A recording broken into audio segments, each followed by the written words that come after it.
Good evening. I'm Mark Kittleson, and I am thrilled to start off this online capstone for health behavior and community health. First for the students, and I've had a few of you, I think in the online, I think program planning. Congratulations. Tough year, and you survived, and tough class, and you survived. And so it's a real feather in your cap for doing all of this work. Welcome to public health, and this is what it's like.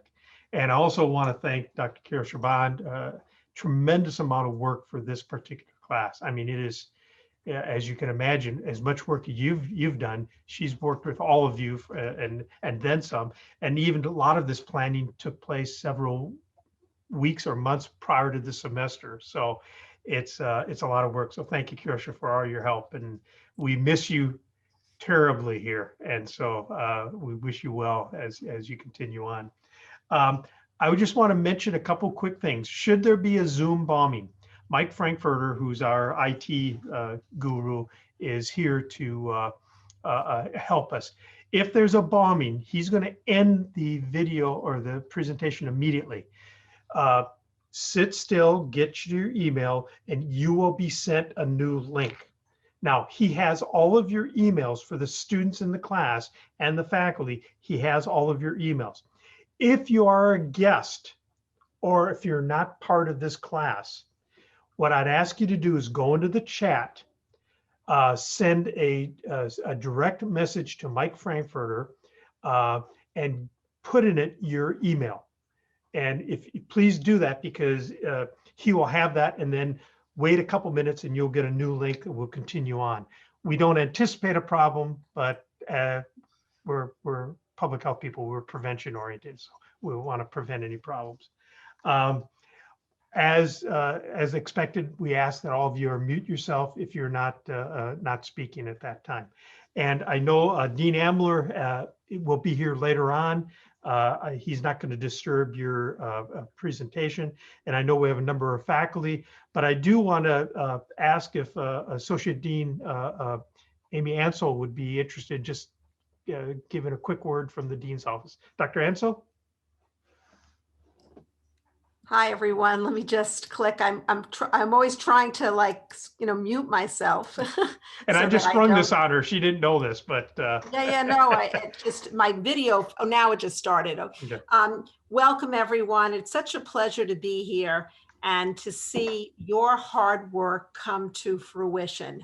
And a special shout out, thank you to the students, and of course to the wonderful faculty that have been guiding you and in this experience. And I'm very excited about this topic. As usual, we're on the cutting edge of it. And Dr. Bond, it's just great to have you continuing your practice and your teaching our students. So I'm excited for us to begin, and thank you for letting me speak, Dr. Kittleson. Absolutely.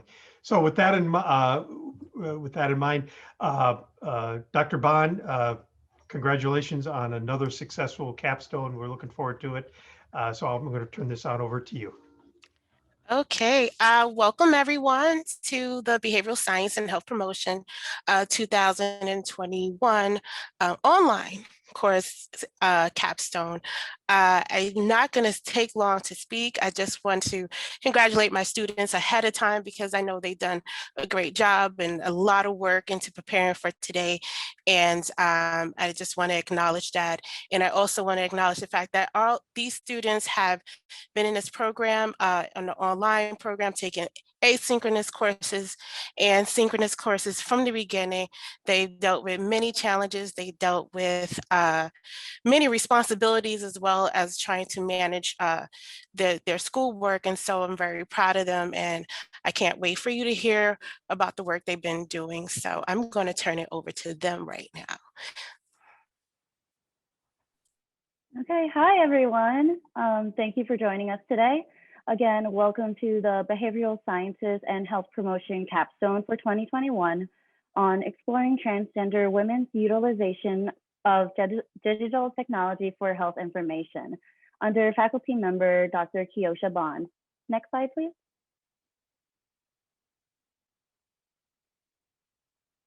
presented by Omobolanle Alabi. Ivana Medime. Kenzie Barr, she, her. Dejanice Castro, she, her. Zaina Fulton, her.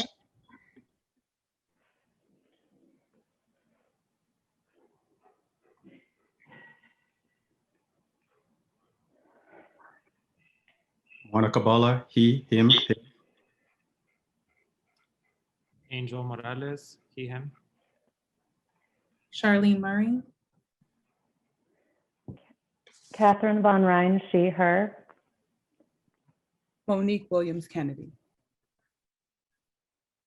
And I'm Monica Lauren Maxino, she/her. Next slide, please. Today, our presentation is going to be split into 5 sections, the first being objectives and literature review, then methodology, results, discussion, and lastly, conclusion. Next slide. So before we start, let's go over gender identity and some terms. Next slide. So what is gender identity? Gender identity is our internal sense of self, whether it be male, female, or outside the binary. Gender expression is how someone presents their gender by the way they dress, the way they talk, etc. Cisgender is when a person's gender identity does match their biological gender or the sex they were assigned to at birth, while transgender is someone who does not identify as their biological gender or the sex they were assigned to at birth, such as a biological male identifying as female or a biological female identifying as male. And then there are those who do not fall into these categories and do not identify as part of the binary, meaning that they do not feel completely male or female and may feel in between or beyond these genders. Non-binary is also considered as underneath the transgender umbrella. Next slide.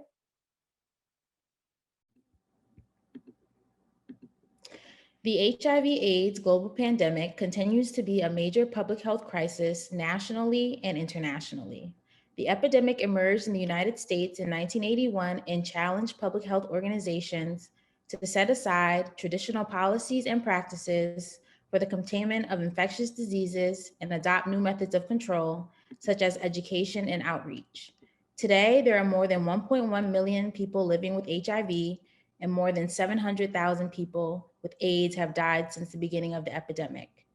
4 decades later, even with advanced modern technology, the development of extensive research and treatment, certain populations and communities are still disproportionately impacted, particularly racial and ethnic minorities and members of the LGBTQ community. From 2017 to 2019, the Ryan White HIV/AIDS program, which provides a comprehensive system of HIV primary medical care, essential support services, and medications for low-income people with HIV, has seen a 28% increase in the transgender women they serve. Transgender women are disproportionately impacted by HIV. However, some transgender women are more affected than others. Next slide, please. Transgender women of color represent 83% of transgender women living with HIV. Experiences of discrimination are common among transgender women, and the combination of anti-trans bias and structural racism can result in devastating health outcomes for transgender women of color. Transgender women of color are more likely to face unemployment, poverty, homelessness, and/or survival sex work.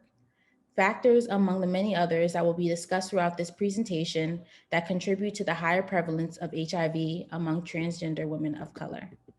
Next slide, please.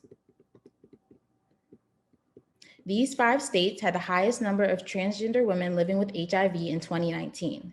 Cultural and social norms, discriminatory practices, bias, and structural racism within these states have an impact on the health of transgender women.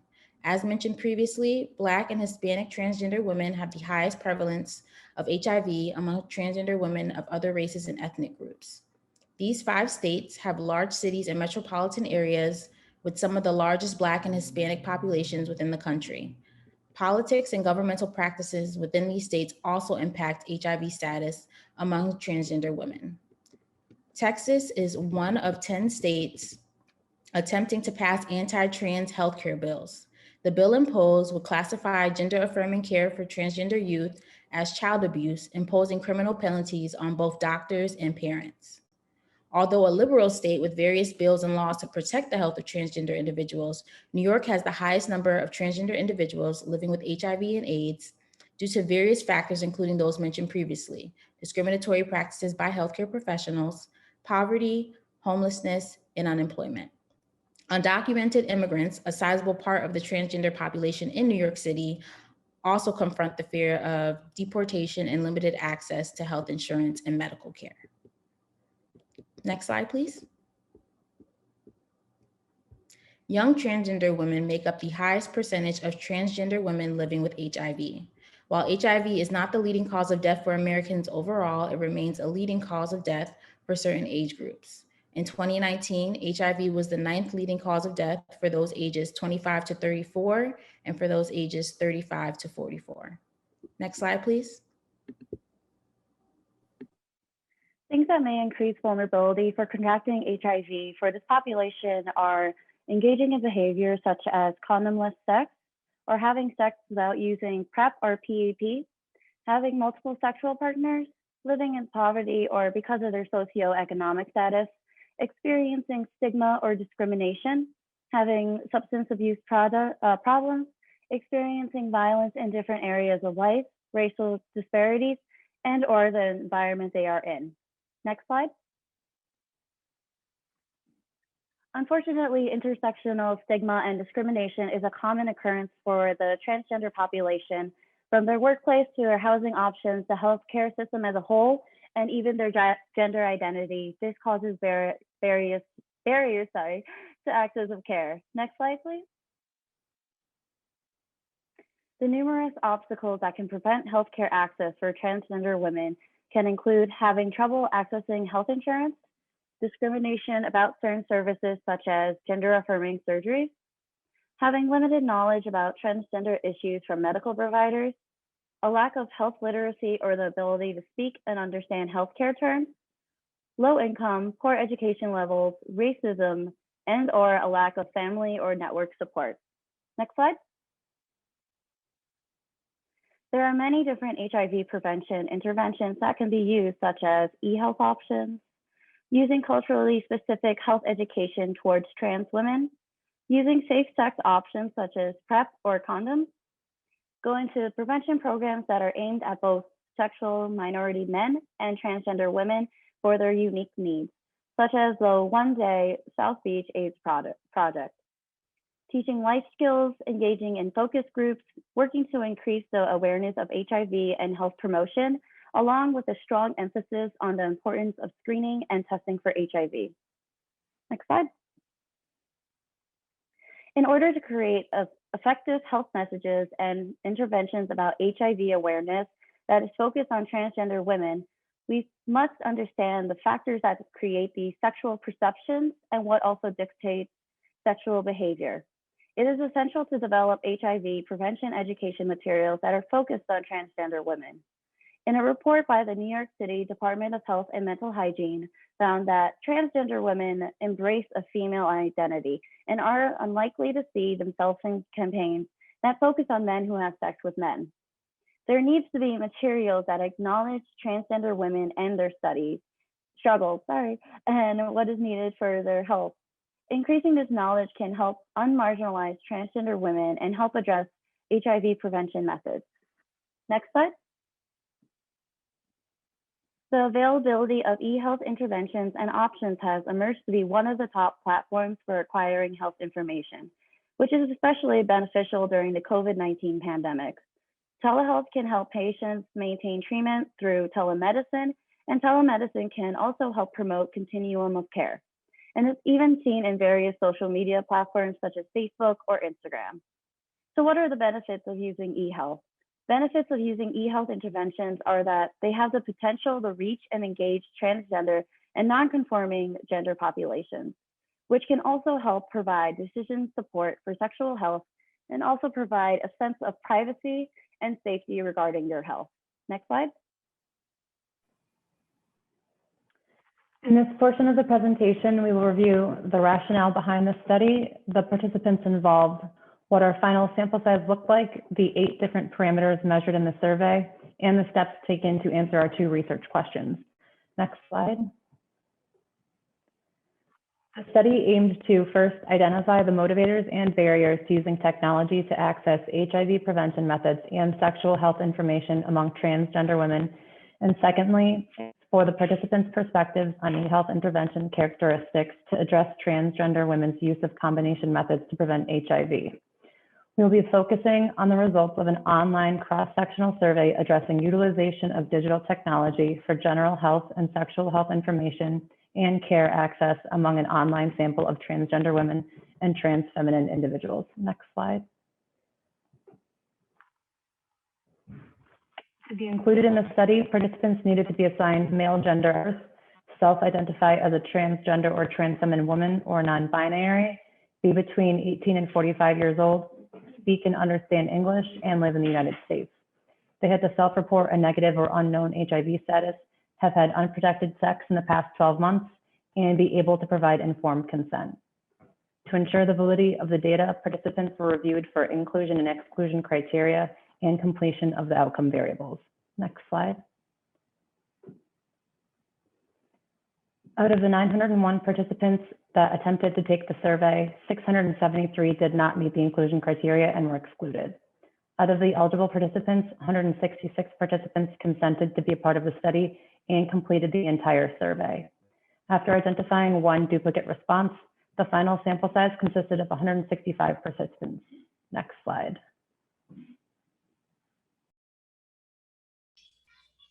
The research questions addressed in the study were: what is the current technology utilization and internet access among transgender women? And how do transgender women use digital technologies to access general and sexual health information? Next slide, please. The data from this study was taken from a larger 3-phase study called the Turn It Up study. Turn It Up stands for Transgender Unique Resources and Networking Through Internet Technology.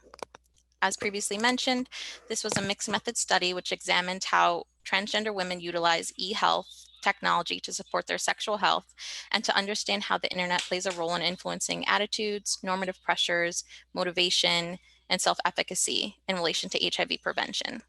The methods used in this study included one-on-one interviews, focus groups, and quantitative cross-sectional surveys to identify key barriers and facilitators to technology use for sexual health. Often the target population functions in environments that involve complex intersections of variables such as gender, race and ethnicity, economics, family support, and community values. And all of these variables can have impacts on intimate partner relationships as well as sexual behavior. Due to this, the study was guided in theory by the social cognitive theory, specifically the triadic model of reciprocal causality. Next slide, please.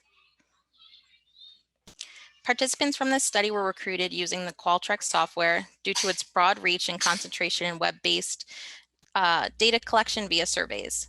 Participants were recruited from January 21st, 2020 to February 9th, 2020. In order to participate in the study, the use of standard technologies such as computer or cell phone was needed to complete the survey. Participants who were in the study were asked to complete a roughly 20-minute long survey with self-reported questions on 8 different measures, in which I will review those measures in the next slide. After completing the survey, participants were awarded $10 in compensation via the Qualtrics platform. And this study was IRB approved by New York Medical College and Yale University. Next slide, please. The 8 measures reviewed in the survey included socio-demographic information, which had questions regarding the participants' ethnicity, their gender, sexual orientation, income levels, education levels, and various other demographic and socioeconomic status questions. Insight into the participants' sexual behavior asked questions regarding participants' sexual activity, such as if they used condoms, if they had STD testing, if they used PrEP or PEP, and if they engaged in casual sexual encounters. social relationships and support services, asked questions about the level of support that participants had, whether that be from family members, friends, peers, coworkers, etc. Experiences with the healthcare system, asked participants questions about lived experience with discrimination that they may have had from any healthcare provider or from experiences in the healthcare system. It asked about their perceived health status and asked about access to health care services and how the participants feel they have access. Ownership and usage of technology. This reviewed access that the participants had to different devices such as computer, mobile phones, laptops, etc. It also asked questions about access to the internet and internet usage, as well as access to social media and social media usage. The next two measures, acquisition and utilization of health information and acquisition and utilization of sexual health information, asked for questions about how participants perceive the internet to be as a resource for health information and for sexual health information, and how often did they use the internet as a resource for health information and or sexual health information. The last measure, participants' intentions for acquiring health information, asked questions regarding the frequency of internet use as a health resource among participants. Univariate analysis and bivariate analysis was conducted. The bivariate analysis was conducted to explore the relationship of digital technology utilization for trans-specific health information and the variables of current health information, sexual health information, and intention to use digital technology for health information.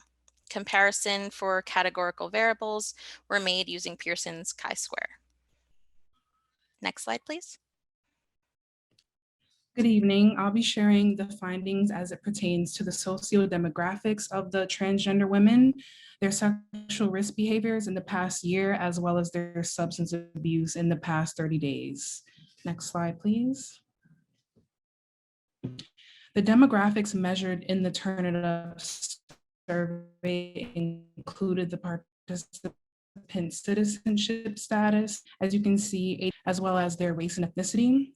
Majority of the individuals reported, majority of the individuals in the study identified as white. 16% identified as Latin or Hispanic, 12% identified as African American. As far as the level of education, majority of the participants obtained an education level of high school and above. As far as income levels varied among the participants, with 32% having an income of $60,000 or more, and 24% of the participants made between $20,000 and $39,000 a year. In terms of the transgender women's housing status, 79% of the participants reported having housing in the form of renting or owning. In terms of their relationship status, 69% of participants reported being in a relationship with a partner. The sample had a mean age of 29 years old. 81% of the participants were employed. 64% of the women were covered in terms of health insurance, and 36% had experience with incarceration or a detention center. Next slide, please.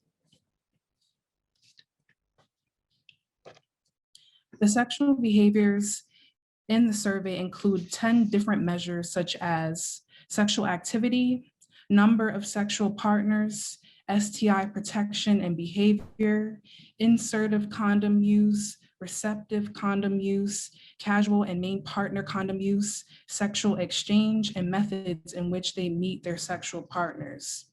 One way we measure the participants' sexual behavior was by inquiring about whether or not they asked their majority of the participants reported that their main partner had sex with someone else, and majority also reported that in the past year, they didn't use a condom with their main or steady partner at least once.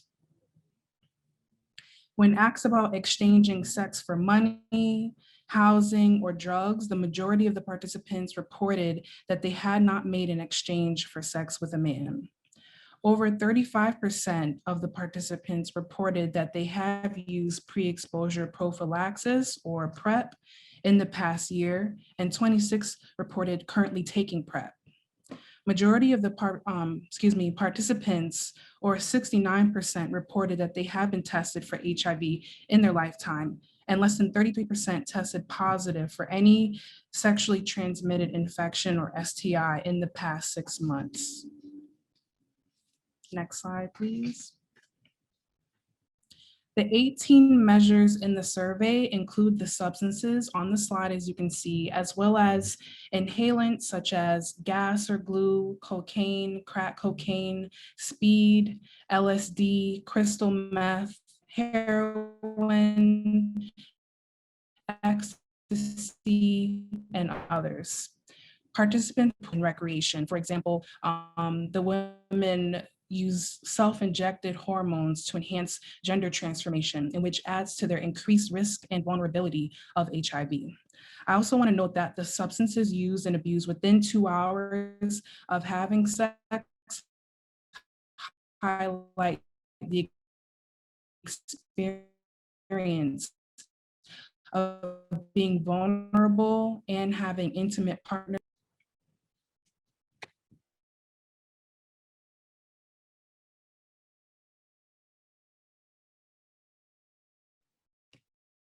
Next slide, please. I'll be speaking on participants' experience with discrimination and violence. Participants had reported their experiences with violence and discrimination as a result of their transgender identity and/or gender expression from a healthcare professional.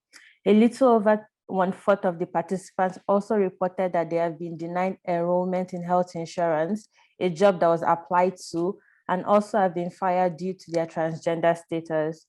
Regarding sexual violence, 41% responded that they did have experiences of unwanted sexual contact since the age of 18. A little over 1/4 of participants had experienced violence by their or towards their primary partner, such as threatening, eating, slapping, or being beaten. Next slide, please. Less than half of the participants reported that they had used the internet to access trans-specific health information. 59% reported that they access the internet daily from their personal computer, and 66% access the internet daily from their mobile device. Regarding social networking sites, in the past 12 months, 65% use Facebook, while 43% use Instagram. 28% use sexual networking sites, e.g. Grindr and Adult Friend Finder, as the primary type of social media to meet people. Of those who had internet sex partners in the past year, 15% said yes and 31% said no. 30% of study participants believe that the internet is useful. 48% of participants indicated that they do not use social media to obtain health information. 56% of study participants indicated that they have not used email, the internet, or any social media platform to communicate with a medical provider or a medical provider's office. Next slide, please. Findings from our study related to how transgender women acquire their health information shed light on how individuals feel about the internet's role in accessing health resources and care. 30% of the study participants believe that the internet is helpful in their health decision-making and to access health resources on the internet. 32% of respondents strongly believe they were knowledgeable in how to use the internet to answer any of their health-related questions. 35% of respondents felt they knew how to differentiate between high-quality and low-quality health resources on the internet. 52% of respondents utilize social media for health information at least once a week. Majority of respondents have utilized the convenience of the internet for gathering sexual health information, and more than half of respondents have not used the internet to identify a healthcare provider. Next slide, please. Thank you. Next slide. Thank you. The following slides show the responses of the participants that assess trans-specific health information online and the relationship that exists as it relates to their health utilization, sexual health information acquisition, and intention for health information acquisition. The health utilization questions asked in the survey were, in the past year, did any of these things happen to you when you went to see a doctor or healthcare provider? A doctor or other healthcare provider used harsh or abusive language when treating you? A doctor or healthcare provider was physically rough or abusive when treating you? You were physically attacked by someone during your visit in a healthcare setting? You experienced unwanted sexual contact, such as fondling, sexual assault, or rape in a healthcare setting. These are 4 statistically significant relationships uncovered when survey participants were asked about their experiences when attempting to access care. Numerically, these are identified by their corresponding probability values of 0.05 or less. The analysis of this study showed 22% of the participants who utilized the internet to access health information had also experienced a healthcare provider using harsh or abusive language when treating them during a visit. The p-value of 0.030 reveals a statistical significance. Another significant relationship exists in that 22% of the participants who used online resources for health information had experienced physical abuse or rough care during a medical visit. The p-value of 0.003 reveals the statistical significance. 24% of the participants who utilized the internet to access health information had also experienced physical attacks while in a healthcare facility for a medical visit. The p-value of 0.035 reveals the statistical significance. Over 16% of the participants who use online resources for trans-specific health information reported experiencing unwanted sexual contact in a healthcare setting while seeking treatment, which had a corresponding value of 0.007. Structural stigma can be displayed by providers having a lack of knowledge about the health needs of the transgender community, or by the organization or facility having policies that do not affirm transgender identities.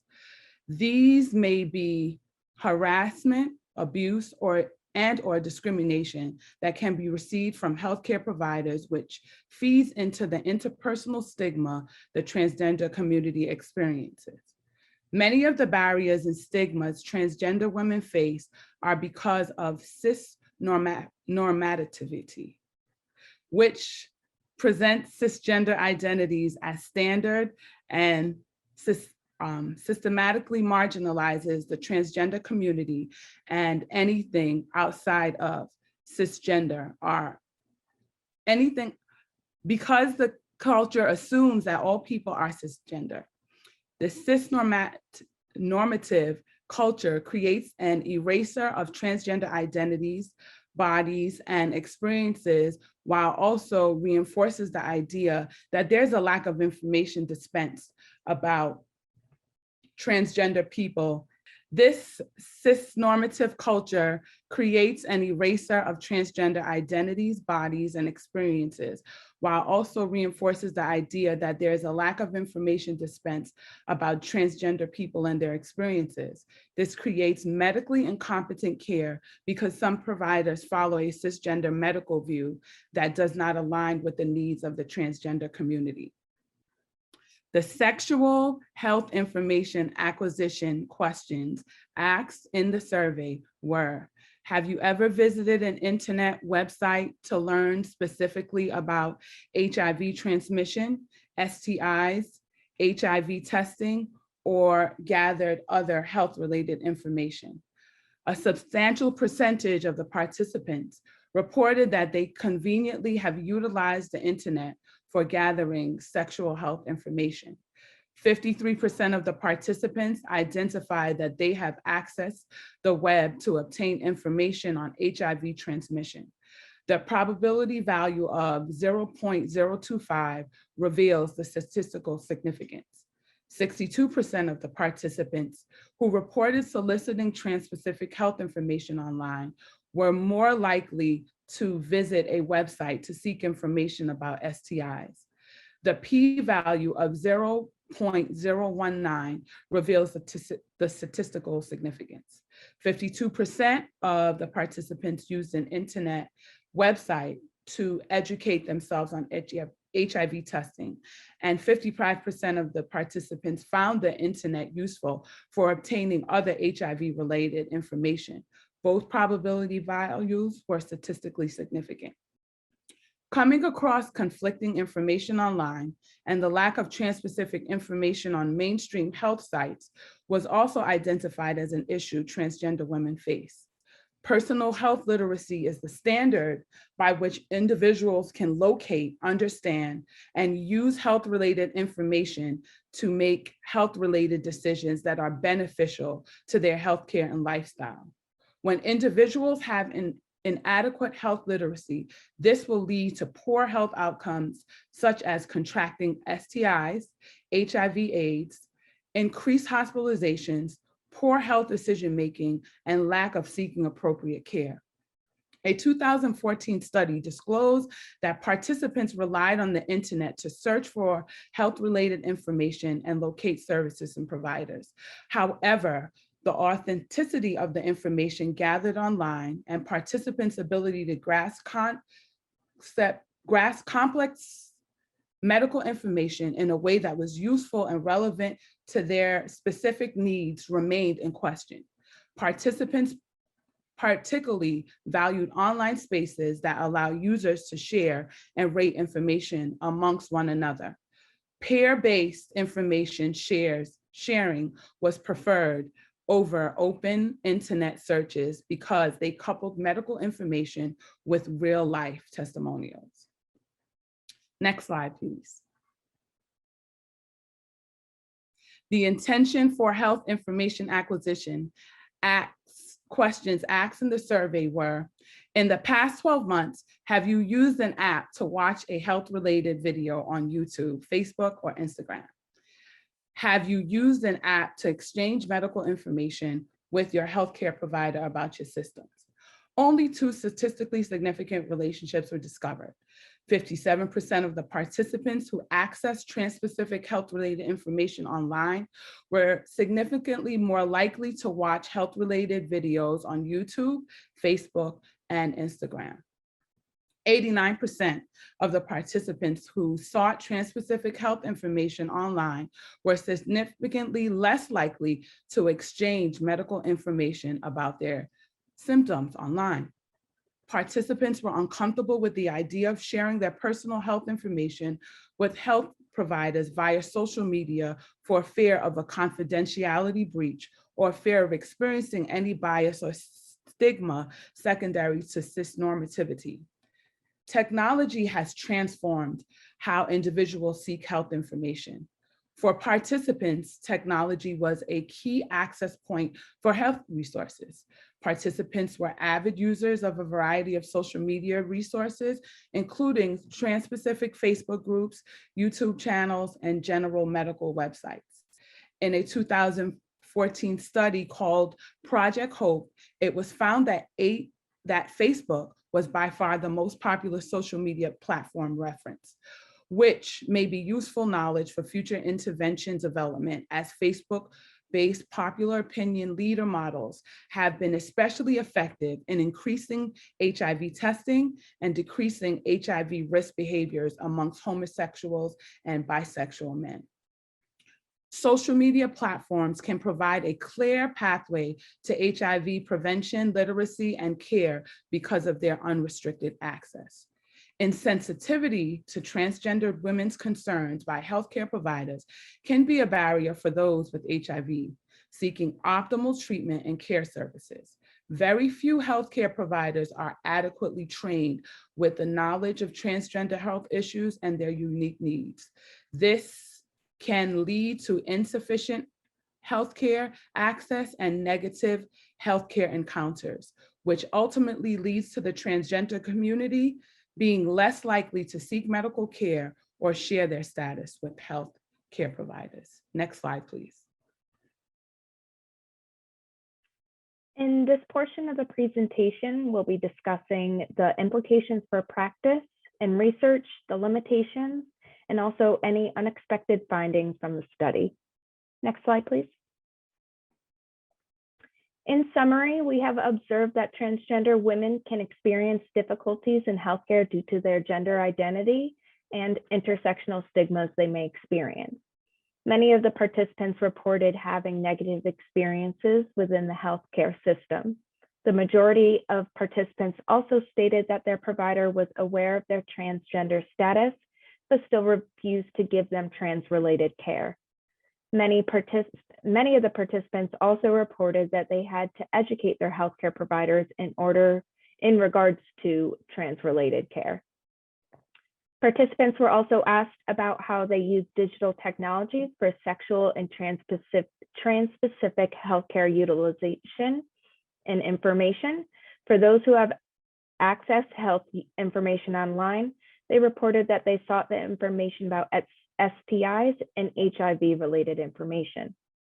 Participants who had used digital technologies for health information and services for trans-specific healthcare were also more likely to watch videos on YouTube, Facebook, and also Instagram in the past 12 months, but were less likely to exchange medical information about their symptoms online. Next slide, please. In light of the current COVID-19 pandemic, providers have begun to expand accessibility for e-health related services. With this push towards e-health, it has made non-traditional ways of receiving healthcare more accessible. Future practice should consider making this e-health expansion permanent and continue to advocate for non-traditional access to healthcare, especially considering that it could also serve as a safe place for transgender women and other vulnerable populations who might not feel comfortable who are unable to access in-person services. Taking in consideration that the majority of the participants in this study reported that they did not seek care when they believed that they needed to see a doctor because they thought they would be disrespected or mistreated as a transgender person, future practice needs to consider new, innovative, and culturally appropriate approaches to HIV prevention among transgender women that addresses their socio-structural factors.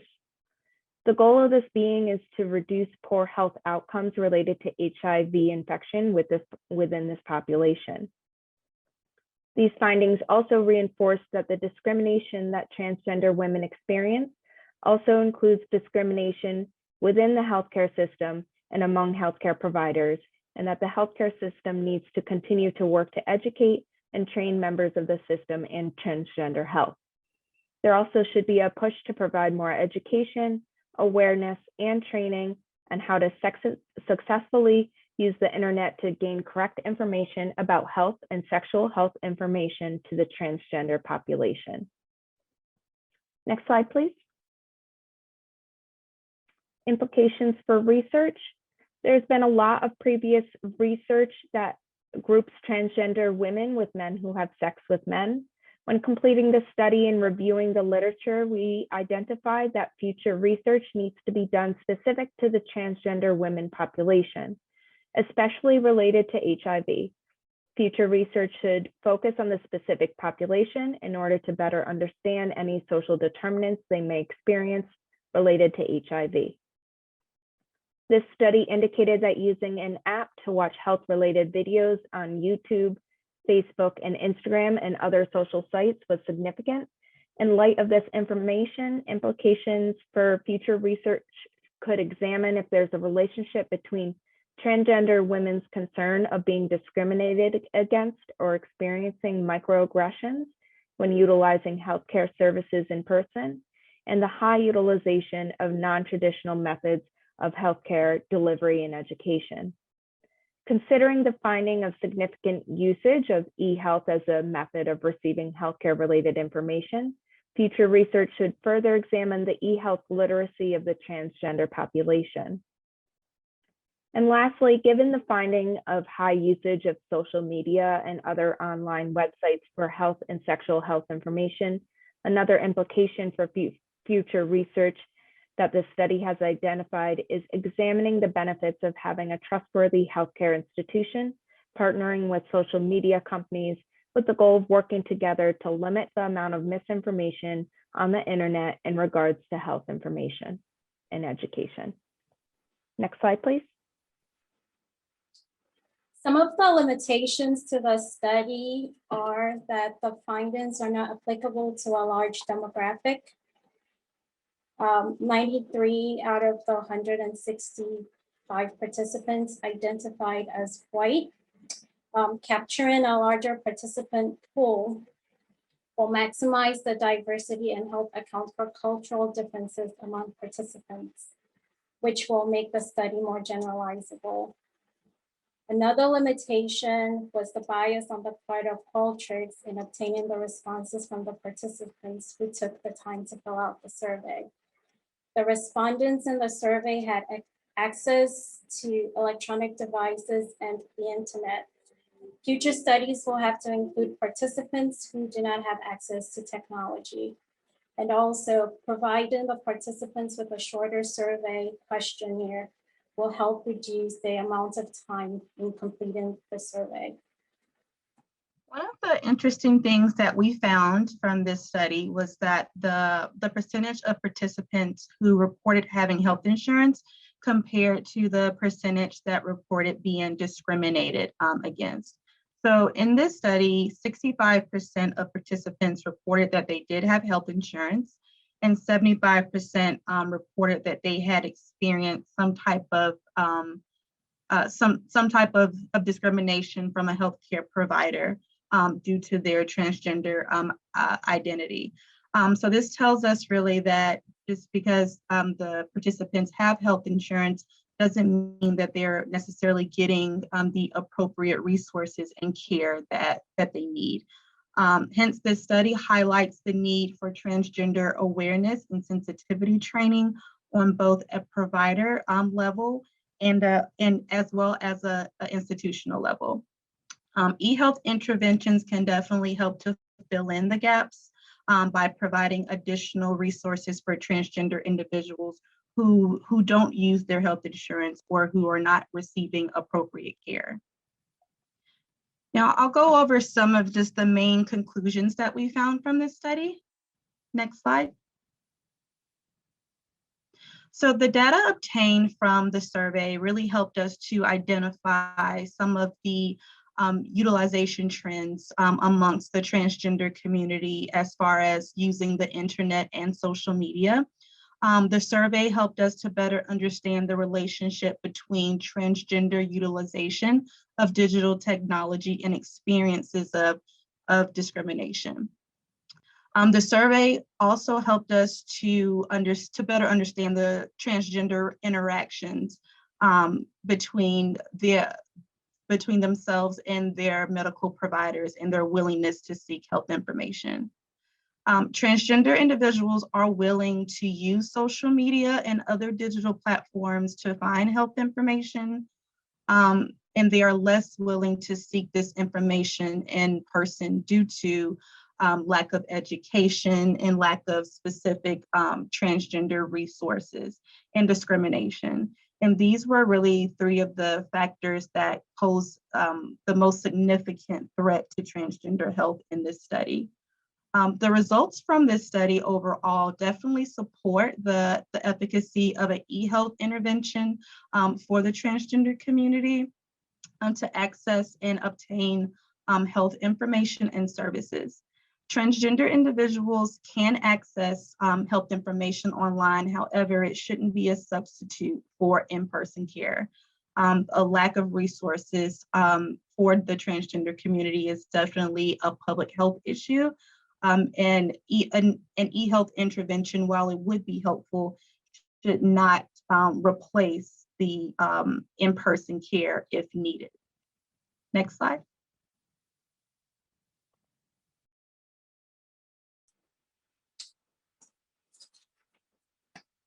Some future recommendations would be to first compare the results from the study to experiences of transgender women with e-health post the COVID-19 pandemic. Also, to conduct future qualitative studies such as healthcare provider questionnaires, focus group interviews, in order to understand biases and get in-depth narratives from healthcare providers and transgender women. A final recommendation will be to develop education and training interventions based on qualitative findings to be made available to healthcare providers. Next slide, please. So thank you everyone for listening tonight and taking your time to be with us. And we would really like to thank Dr. Bond. Without your guidance and expertise, and especially your patience, we would not have been able to complete this. So, and we also just wanted to take the opportunity to thank all the faculty and staff of the School of Health Sciences and Practice for this opportunity and for being with us throughout our degree process. Next slide. These are the references that we use for this presentation. And we have additional references which will be in our full literature review in our report. Next slide. So this concludes our presentation. Thank you so much. We'd like to open the floor now to any questions and or comments. Wow, this is a study.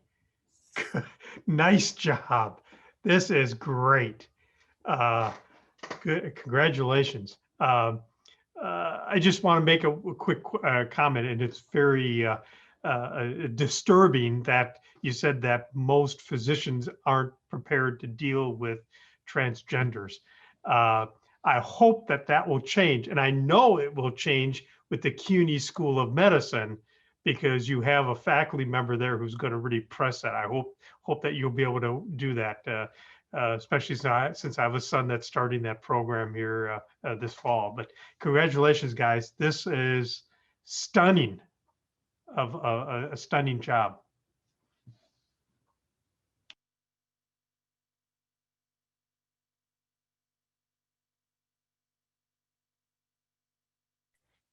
Do you have any other questions related to the study or just about their experience and process? Well, I see one question in the comments from Miriam. What were the methods that you used to reach your target population and to collect data? So the participants were collected using Qualtrics. They're a web-based, they have different panels, and they were the ones that provided the participants. And then the participants filled out a survey. And if you remember from our slide, I believe that there was 900 initial participants, and through going through the eligibility criteria, that ended up being 165 total participants. I hope that answers your question. I have a question. Great job, so interesting. Dr. Bond, I miss your work, but you know, this was great. And it's definitely education that we all could use, and it's definitely needed. And that being said, can you just further define or explain what's meant by those who identify beyond both genders?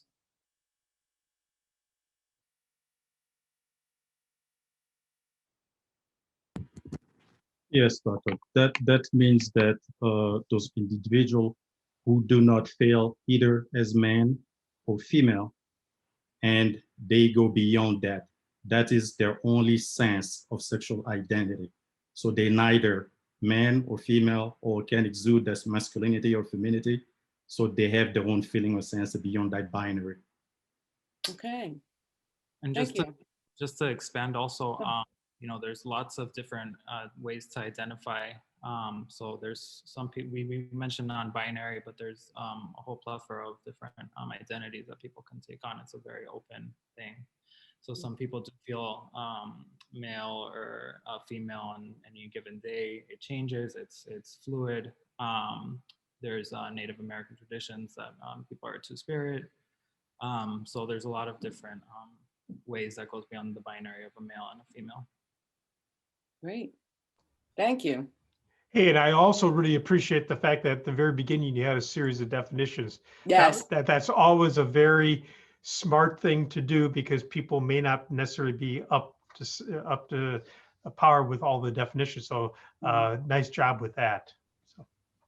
Oh, yes, especially with this topic, because it's very relevant, especially in the news. There's a lot of the population who aren't aware of what transgender is. So yes, thank you for complimenting us on defining the terms beforehand, because we really wanted to focus and bring everyone up to speed about the different terms and what gender identity really is. Right. Nancy, you had a question. I see your hand raised. Yes, hi. I wanted to put on my unmute and put on my video. It's wonderful work. It's really comprehensive. Lovely presentation. I really learned a lot. But I'm the biostatistician. I don't want to be the downer. So please don't take this as wrong. But I was having a little trouble following your percentages that added up to more than 100% on some of your slides. So maybe you could just explain them. But other than that, I want to congratulate you, and it really is lovely work. I think during the results section, a lot of the slides were mixed up, and so they weren't actually adding up to more than 100%. So I think that's where a lot of the confusion may have had, because we had to switch off. I don't know if you noticed at a certain point, because they were showing the wrong slide and reporting the right information, but on the wrong slide, so it wasn't matching up. So that's probably where things were a little confusion. Okay, well, thank you, and I'm sure you'll have it together in the report. But again, I want to congratulate everybody on their work. Can I ask you a question? Nice job, really important study. Since you are in the health behavior area, just would like to know from the team, it was really alarming, the statistics about violence in medical facilities, violence in just the experience, and the blatant bias, period, in care. What would be some of your suggestions for how to train and to work with the clinical team, because it's not strictly physicians, it seems that it's everybody along the continuum. What would be some of your recommendations for how we can sort of turn things around and humanize things a bit to minimize the terrible treatment, basically? Yes, ma'am. Thank you for the question. I think one of the elements will be to institute some sort of continuing medical educations for the healthcare providers, the same way they do for high blood pressure treatment. And they can just do some cultural sensitivity on transgender care issues, their health, their requirements, and how to render care to them. That could be one of the aspects that they can handle this, continuing medical education. I think that's a great solution. I really do. What's the catalyst? How do you get the physicians to see that this is not only relevant, but urgent? We have the statistics already, and I do believe that also any scientific-minded person would want to continue to explore this as a healthcare issue. And if we show to them how important it is as a public health issue, I think it behooves them to go and look for and then expose to some to this, and so they can render good care to this group of population. I couldn't agree more. I think that you just need to get the word out about your project and share these statistics. They are just very, very concerning. So thank you for a great project and good luck with your continued research. And to follow up on Dr. Tahara's idea, I think Kamala, those are good points, but I really think it gets that back down to medical school. I think the medical school needs to have a change that right from the get-go, and that would include not only the instructors but the students, that there's a certain respect and decency that's expected for treating people. And so that's why I'm so thrilled that Dr. Bond is part of a medical school now. So Sorry to interrupt. I have a suggestion about that. We could also have a patient advisory group. So where we have transgender people come and speak about real life experiences. So for medical practitioners, they're not just practicing care based on what they think transgender women feel, but like they have a transgender person actually come in and explain what it feels for them.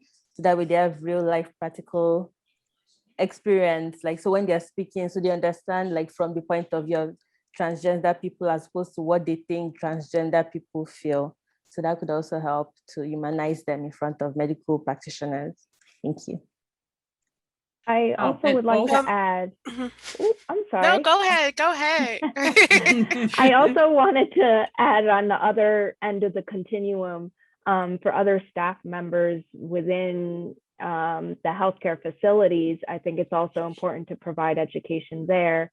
When I was working for a multi-specialty group, in the past, we piloted a short program for new hires, whether they be medical secretaries, nurses, whoever they may be. We had a community organization come in, including a transgender male, come in and help everybody understand exactly like what the terms are, what they mean, and kind of provide them with that baseline education of how to treat the transgender population and everyone else. So I think it also is not only for the providers, but also for everyone else that the patients and see on a regular basis whenever they're getting care. Elizabeth had her hand up first, and then after her, Chia.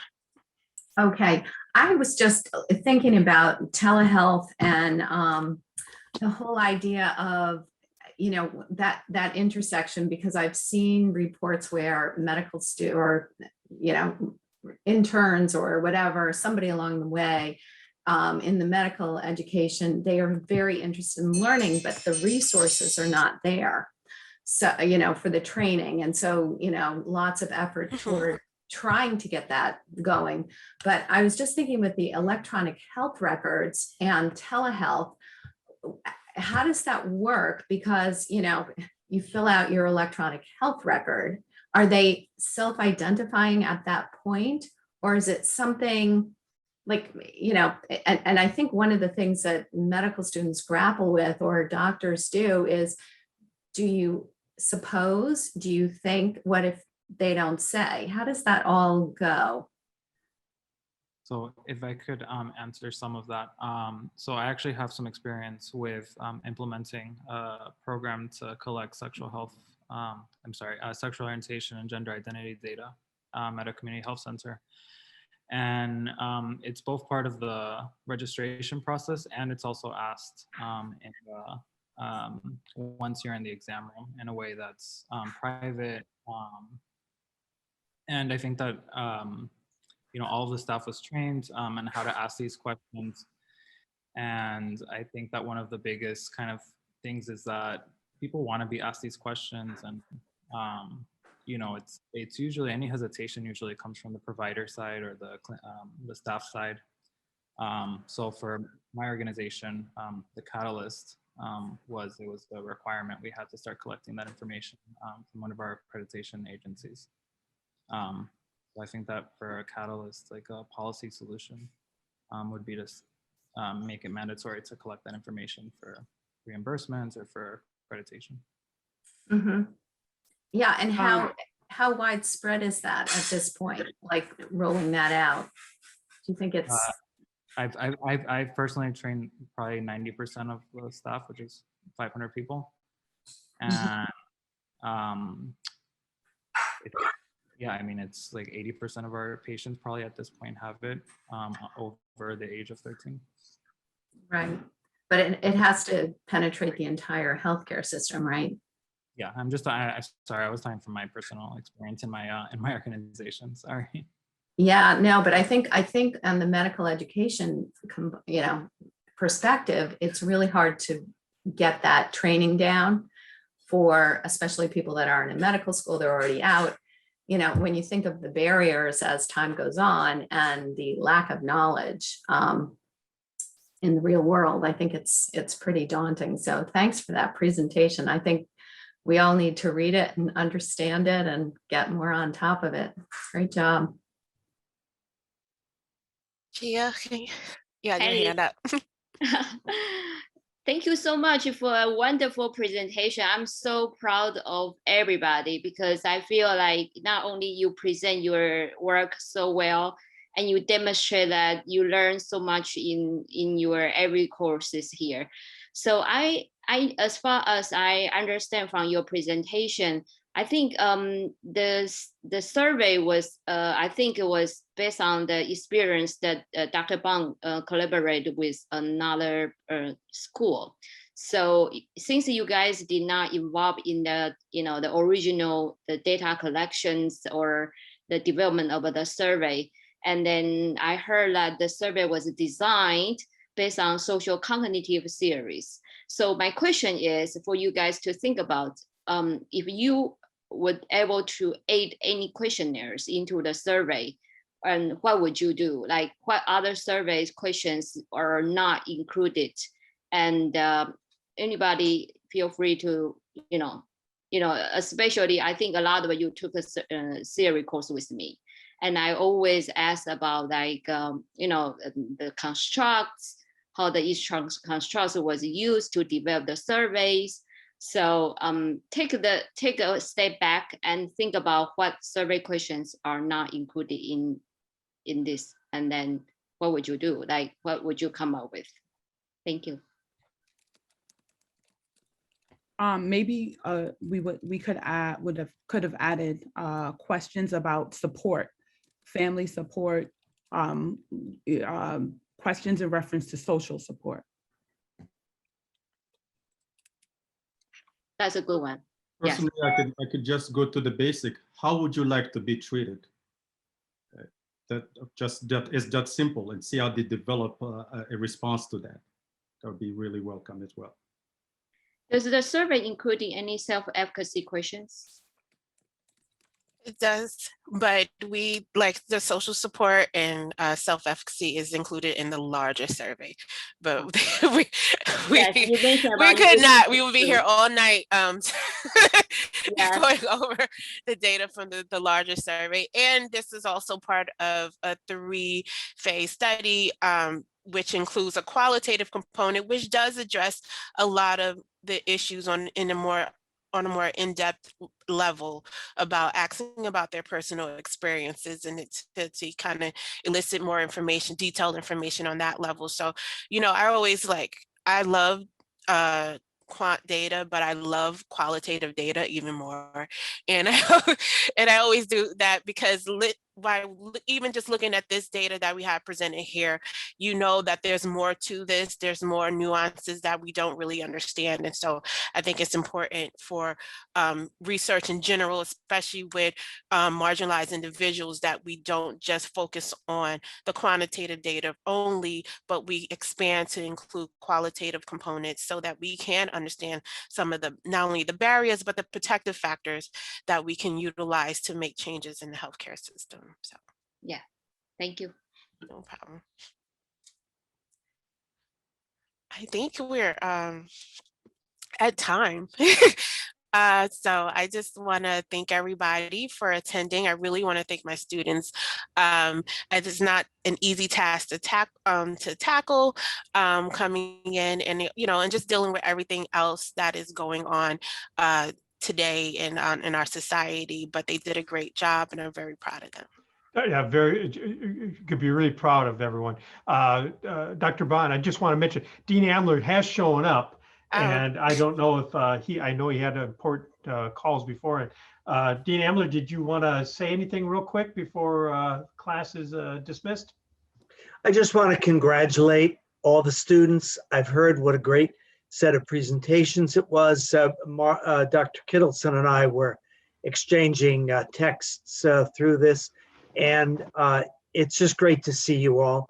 I know we'll get to see each other like this at graduation, but remember, you will shortly become alumni, and we want you to come back many times and keep us up to date on what you're doing in your new or upgraded careers. Thanks very much for tonight, and congratulations to the faculty for pulling this all together one more time. Outstanding. Thank you. Great. Thanks a lot. And I hope everyone, all the students, can join us for our virtual get together. I think it's, I can't remember the exact date. I think it's May 19th or something like that. So hopefully you can come on in and have a celebratory virtual drink with everyone to celebrate your great accomplishments. So this was, folks, this was very impressive. Good job. So.